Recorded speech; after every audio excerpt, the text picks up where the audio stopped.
Salut à tous, aujourd'hui je vous retrouve pour une nouvelle vidéo, une journée dans mon assiette. J'ai l'impression que ça fait hyper longtemps que je l'avais pas fait.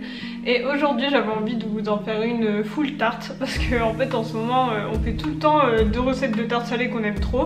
Et du coup je me suis dit que j'allais faire en plus une sucrée, comme ça allait faire une journée avec que des tartes. Du coup là pour le petit déj c'est une tarte que j'ai faite hier, tarte à la pomme, donc je vous montrerai ça juste après, ce sera mon petit déj. Et après je vous montrerai deux autres tartes pour le repas du midi et du soir. Mais sinon n'oubliez pas de me poser toutes vos questions en commentaire, ça peut être sur n'importe quoi pour que je puisse faire une FAQ parce qu'en plus là on a dépassé les 500 abonnés donc ça se fait. Et pour ceux que ça intéresse, ça y est c'est sûr, je vais retourner à l'école, je vais faire ma formation Community Manager parce que j'ai trouvé un moyen de le faire sans entreprise, pas la faire en alternance mais juste la formation. Du coup voilà, donc ma rentrée mi-septembre et j'ai trop hâte. La tarte sucrée que je vais faire, ça va être une tarte aux pommes, mais avec une pâte à pizza au lieu de prendre une pâte feuilletée normale. Ça permet d'avoir une pâte qui soit plus light et plus light que la pâte feuilletée. Et ensuite, on a besoin aussi de compote de pommes pour mettre dans le fond de la tarte. 5 pommes, de la cassonade, du beurre, demi-sel et de la cannelle. Mais de toute façon, toutes les quantités seront en barre de description.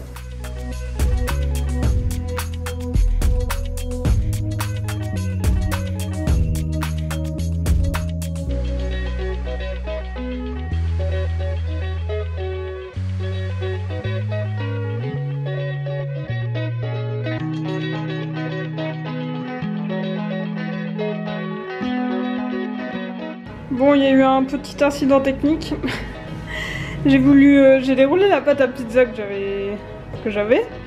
Et en fait, elle était mal centrée par rapport au papier, genre elle débordait. Du coup, j'ai voulu l'enlever et pour la remettre. Et en fait, j'ai pas réussi. Du coup, elle s'est genre pliée sur elle-même et j'arrivais plus à la faire normale. Du coup, j'ai pété un câble, j'en ai fait une grosse boule.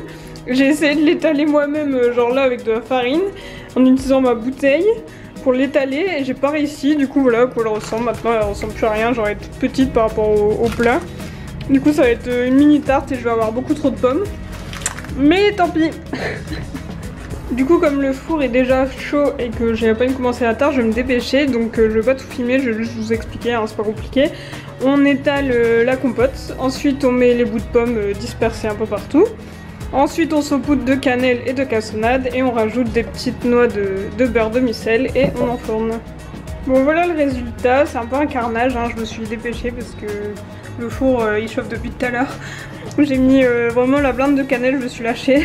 Mais du coup, petit conseil, si jamais votre pâte à pizza ou pâte feuilletée est mal placée sur le papier, n'essayez pas, hein, n'essayez pas de la replacer bien parce que ça va être pire que mieux.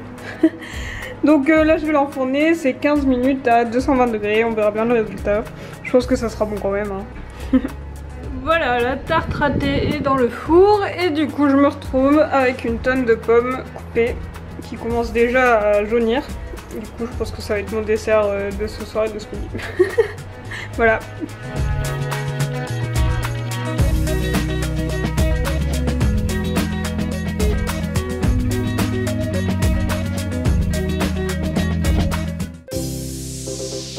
Alors pour cette recette qui est donc une recette de tarte à la tomate, on a besoin forcément d'une pâte feuilletée, d'une boîte de tomates pelées, d'un oignon. Ensuite c'est facultatif, vous pouvez mettre de la feta, enfin là c'est du fromage de brebis mais ça ressemble à la feta. Au niveau des épices, sel, poivre, herbes de Provence et de l'ail, et pour faire cuire l'oignon et les tomates, de l'huile d'olive. Alors pour commencer, on va mettre à chauffer une casserole sur feu moyen. Pendant que ça chauffe, on émince un oignon et quand la casserole est chaude, on peut mettre de l'huile d'olive.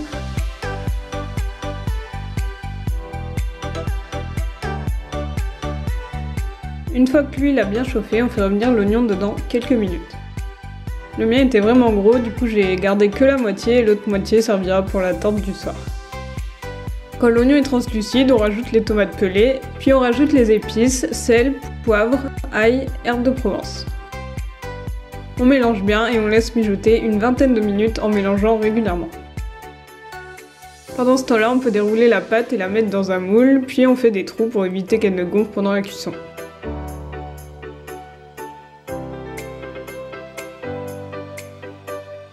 Ensuite, on coupe la feta en petits morceaux et une fois que l'oignon et les tomates pelées ont bien compoté, on peut les mettre sur la pâte.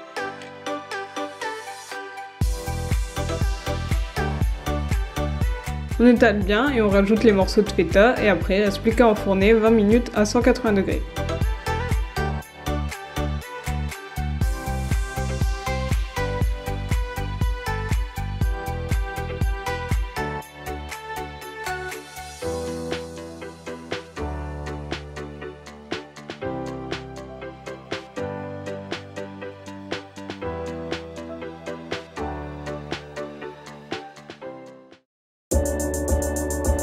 La troisième recette pour ce soir, ça va être une tarte à la carotte, donc ça c'est vraiment mon plat préféré du moment.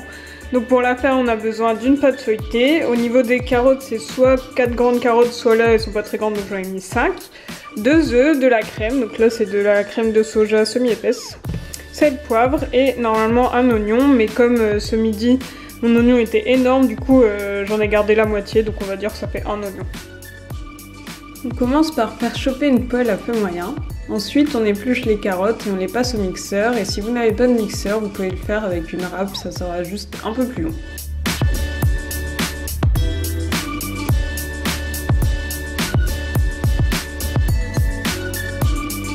Quand la poêle est chaude, on met de l'huile d'olive et quand l'huile est chaude, on peut mettre l'oignon.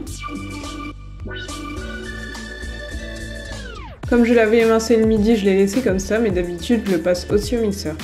Après quelques minutes, on ajoute les carottes, puis on laisse cuire en mélangeant régulièrement pendant une vingtaine de minutes. Pendant que ça cuit, on peut préparer l'appareil à tarte, donc il suffit juste de battre 2 œufs et d'ajouter 5 cuillères à soupe de crème, du sel et du poivre.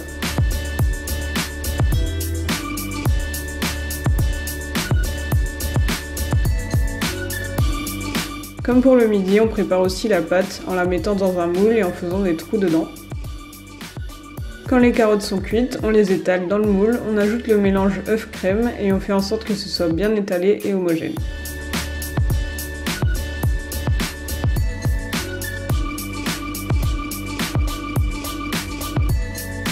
Et après on peut rajouter un peu de graines de courge pour la déco.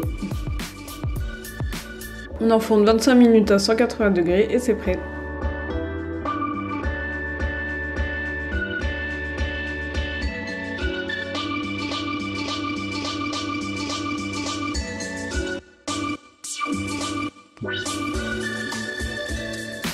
Voilà, c'est la fin de cette vidéo, donc comme vous avez vu, hein, j'ai bien galéré hier avec la tarte à la pomme.